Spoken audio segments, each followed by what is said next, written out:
Ito yung area natin mga idol na tinaniman ng pakwan. Ayan po mga idol.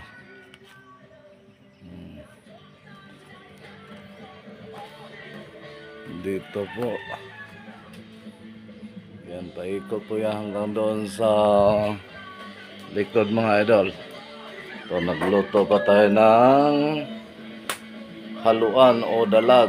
Gataan natin yan mga idol. Simpleng pamumuhay lang dito sa amin mga idol. Ito yung aming munting payag-payag.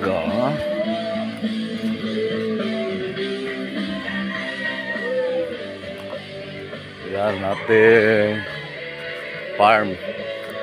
Yan, nagawa sila ng batukan ng manok mga idol.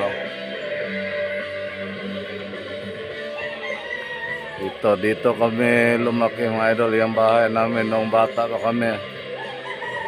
Tapos ito yung bahay ng kapatid ko dito sa bundok dati. Wala na dito. Bakasyonanan lang to dito dahil may bahay na doon sa sentro. Bihira na lang dito sa bundok. Yan po mga idol ang ating mga kambing mga idol. Wala pa ditong iba mga idol. Yan ang bahay nila mga idol. Nandoon yung mga iba idol. Nanggala pa.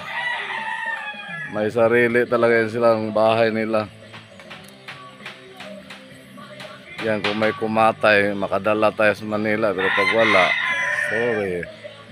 Puno ng lansones, makupa.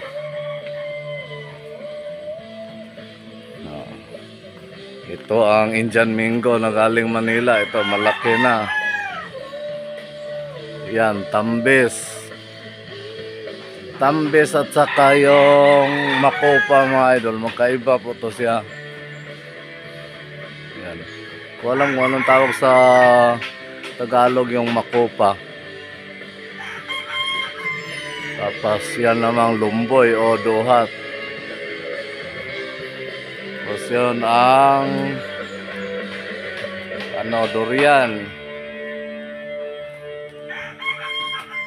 Tapos meron pa dito tayong rambutan. Tapos another lansones dito sa kabila. May langka doon sa dulo. Thank you mga idol.